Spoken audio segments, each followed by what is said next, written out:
Yo, what's going on guys? Welcome to the channel. My name is Saeed. How did the son of a future vice president become the suspected victim of cannibalism? The official story goes that Michael Rockefeller went missing off the coast of Papua New Guinea in 1961. However, Michael's body was never found and no official ruling could be made about his disappearance, therefore fueling rumors for what could have happened to him. But video footage filmed by a documentary crew may have accidentally captured the actual outcome of this story. Stick around to the end of the video because I'll be exploring all of the possible theories.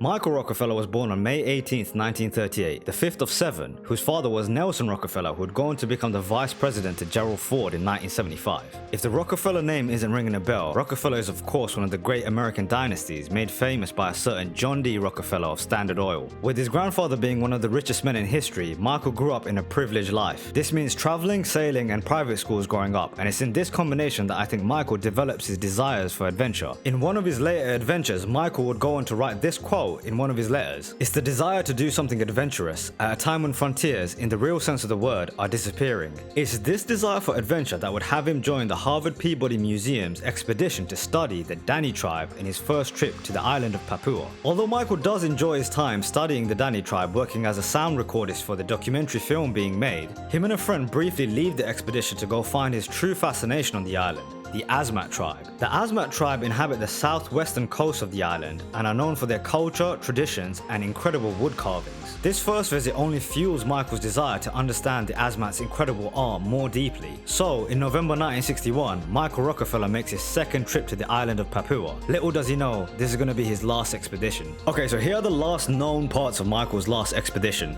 He sets out on November 17th, 1961 with a Dutch anthropologist named Rene Wassing on a canoe for southern Asmat for what was then known as Netherlands New Guinea, a region which has very little communication with the outside world. While about 6 kilometers from shore, their pontoon boat overturns and their two local guides leave for help. Sadly for Rene and Michael, help would be very slow to come, and so they're left by themselves. It's now November 19th, 2 days since the pontoon boat has overturned, and Michael is becoming restless. So Michael makes an attempt to swim to shore from about 22 kilometers away, and sadly for Michael, this is the last time he's officially seen. Being the son of a governor at the time, this made headlines worldwide, and a decent rescue attempt was made with the aid of the Dutch government, but no body was found, and so began the theories about what could have actually happened to Michael. Here are the three major theories that I found. Theory 1, he doesn't actually make it to shore. He has about a 22-kilometer swim to make, which isn't impossible, but after having treaded water for about 2 days, it is a valid idea that he just dies from the exhaustion of the swim. Theory 2, now this is where it starts to get a little bit crazy. With the Asmat region of Papua being a colony of the Netherlands, they may have looked upon Michael as another white intruder and so may have attacked and murdered Michael. If that wasn't crazy enough, cannibalism may have still been present in some areas of the Asmat in 1961. And so there's huge speculation that after killing Michael, the tribespeople of the Asmat may have actually cannibalized Michael's remains. And this theory does have some evidence to back it up. Carl Hoffman, an American journalist, actually visited the tribespeople who were speculated to have killed Michael, spoke to them, and was also shown the records in pretty exhaustive detail of how they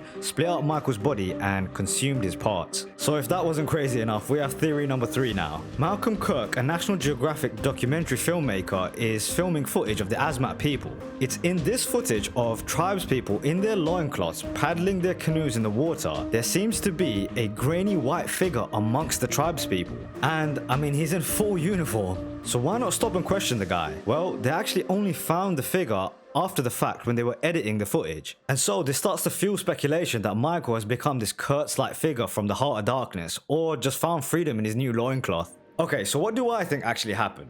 In these kind of scenarios, I think your best bet is to go with what is most likely. And what's most likely to me is Carl Hoffman going and visiting the people of the Asmat, talking to them face to face and seeing the accounts of Michael's body being split up into different parts. The most likely scenario is he got to shore, he was killed by the tribespeople, and sadly consumed afterwards. And this theory has a lot of validity because as recently as 1958, Dutch patrols had killed tribesmen in the area, and so there's the reason needed for the tribespeople to attack Michael. But there is a small part of me that wishes there is still some white dude out there in the jungle in a loincloth really living it large. And with that, we come to the end of the video. But what do you think actually happened to Michael? Did he not make it to shore? Was he killed? Was he eaten? Or maybe he is actually living out there like Tarzan? It'd be really cool to see what people think about this. Let me know in the comments below and I'll try and include the wackiest theories in my next video. Other than that, if you did enjoy the video, please hit me with a like, a subscribe, maybe share with a friend if you thought the story was interesting enough. All of that helps the channel grow. It helps me get into the mystical YouTube algorithm.